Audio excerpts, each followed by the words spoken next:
नमस्कार दोस्तों, करियर मंत्रा के एक और एपिसोड में मैं एस्मा अग्रवाल आप सभी का स्वागत करती हूँ। तो जैसा कि आप सब वाकिफ हैं कि करियर मंत्रा हमारा एक ऐसा एजुकेशन बेस्ड शो है जहां हम हर वीक हर एपिसोड में डिस्कस करते हैं एक करियर ऑप्शन को। तो दोस्तों, अगर बात की जाए करियर ऑप्शंस की तो एक बहुत ही इंटरेस्टिंग करियर ऑप्शन हम सबके सामने है, जहां बहुत सारे लोग नाम सुनते ही खुश हो जाते हैं कि ये करियर अगर हमारा हो तो क्या कहने।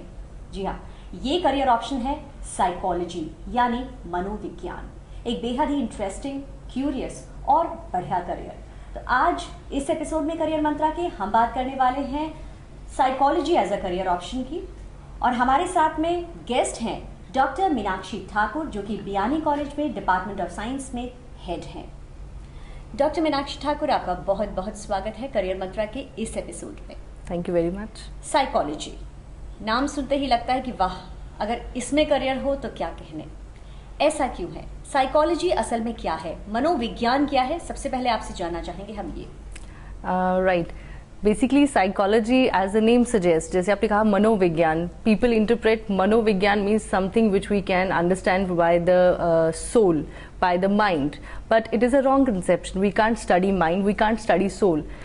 Psychology is a subject which studies human behavior. Psychology जो है वो एक व्यक्ति के व्यवहार को समझने की एक स्टडी है, right?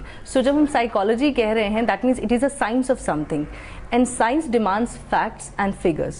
So if I say it is a study of mind or soul, I can't measure both of them, because आपके mind में क्या चल रहा है I can't predict it. Even you are not aware of your mind, because your mind has different layers. It is in conscious, subconscious and unconscious levels. So you even don't know what are the other levels, and if you are not aware of, how you are going to calculate that, and we are not going to get any facts. So is the thing with the soul. So basically we ended up with the solution that psychology is the study of human behavior, and how we studied with the help of interactions of a person with other people, their behavior, their emotion reactions for other certain things. So basically based on the reaction of a person for certain situations, we calculate their personality, we calculate their intelligence, we learn how they learn, basically how they get motivated. So these are the different facets of psychology which helps us to understand human behavior. So in short, psychology is the understanding, observing and predicting of human behavior. आप इस field में काफ़ी time से काम कर रही हैं, expert हैं इस फील्ड में। तो क्या आपको लगता है कि जो हमारा ह्यूमन बिहेवियर है, जो व्यवहार होता है हम सबका, वो कहीं प्रेडिक्टेबल होता है? क्योंकि जनरली यही देखा गया है कि बिहेवियर एक इमेजरेबल चीज़ है जिसे कि मेजर कर पाना मुश्किल है, और जैसे जैसे इंसान की उम्र बढ़ती है वो और ज़्यादा अनप्रेडिक्टेबल होता जाता है कि किसी सिचुएशन में कुछ तो किसी सिचुएशन में कुछ। तो ऐसे में क्या ये फील्ड एक बहुत ही मुश्किल फील्ड नहीं है? Isn't it a challenge? See, challenge actually enhance your caliber. So coming to the question which you stated, psychology is a study of human behavior, as we stated, and we can predict human behavior, but for that deliberation we need to be very much effortive for observing it first. जब तक हम observe नहीं कर पाएंगे हम समझ नहीं पाएंगे, और जब तक हम समझ नहीं पाएंगे हम उसको predict नहीं कर सकते. So basically psychology is how we observe first, then we understand why things are happening, and then we predict it. So in psychology, basically right now these days we are getting a lot of demand of psychologists because of this purpose only, because in any field of science or in any field or any area, basically we are not able to understand why people are reacting so and so. So these reactions, they always have a reason. This universe is comprising of such a fact that everything has a reason, and psychology is a beautiful subject which actually makes us understand how things are happening and why they are happening. So we can predict, but first we have to be very sure about the observation and understanding levels. If they are achieved, then we can go to the predicting level. Doctor Meenakshi Thakur, एक छोटा सा confusion सा है जो मुझे हमेशा लगता है, और मुझे लगता है हमारे व्यूअर्स में से भी काफ़ियों को ये कन्फ्यूजन कभी ना कभी हुआ ज़रूर होगा कि psychology is it a science और is it an art subject? क्योंकि जनरली हम जो है सब्जेक्ट्स को कहीं ना कहीं क्लासिफाई करते हैं। जी जी। साइंस के सब्जेक्ट्स अलग होते हैं, कॉमर्स के अलग होते हैं, आर्ट्स के अलग होते हैं। साइकोलॉजी कहीं ना कहीं एक कंफ्यूजन वाला सब्जेक्ट रहा है, इस बारे में आपसे जानना चाहूंगी। Basically psychology as a subject हम उसको साइंस किस पर्सपेक्टिव से कहते हैं, क्योंकि साइंस की डिमांड है वो फैक्ट्स पे बेस्ड होता है। साइंस का मतलब है स्टडी करना, किसी चीज़ का अध्ययन करना।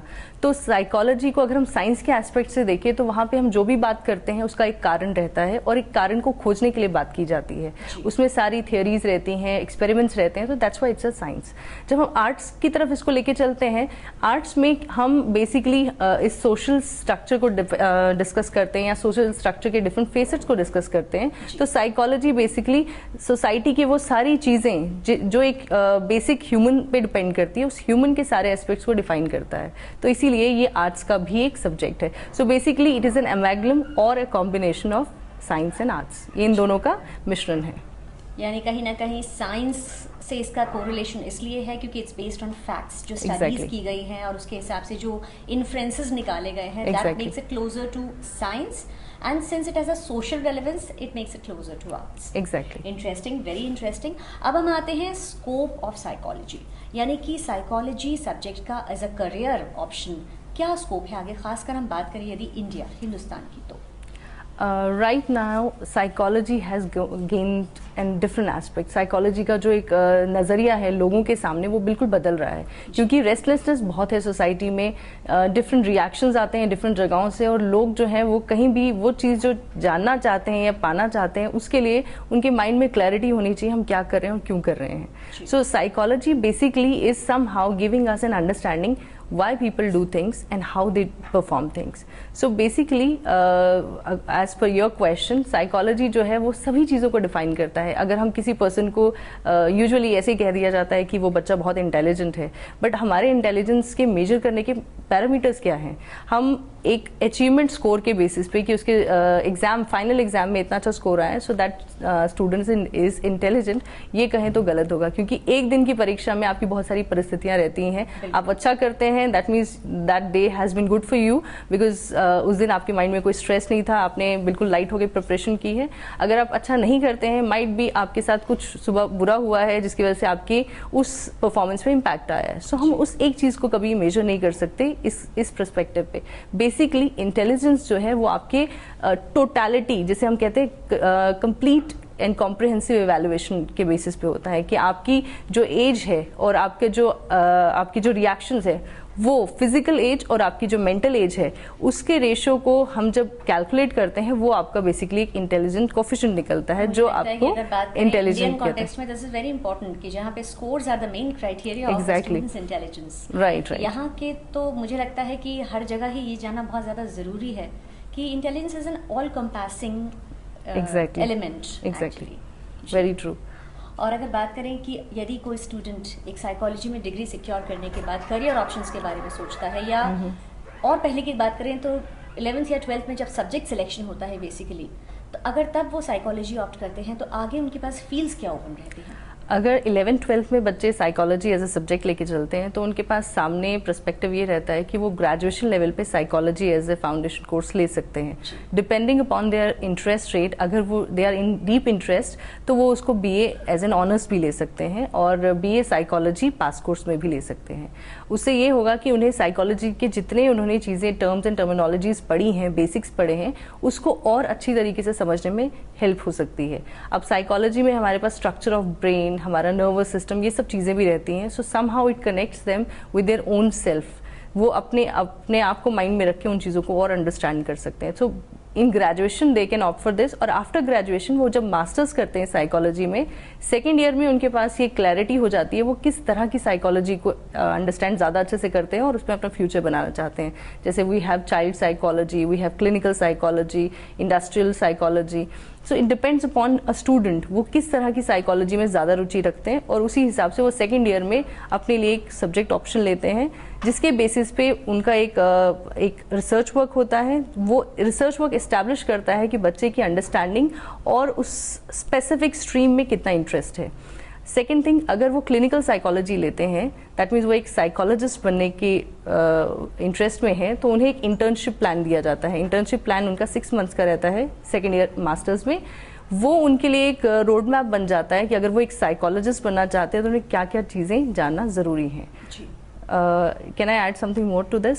क्योंकि साइकोलॉजिस्ट जो है उनकी जो इंटर्नशिप की मैंने आपसे बात की, इंटर्नशिप में बेसिकली स्टूडेंट्स डॉक्टर्स के साथ एसोसिएट होके उनकी केस स्टडीज की हेल्प से समझते हैं कि बेसिकली एक साइकोलॉजिस्ट का काम क्या है।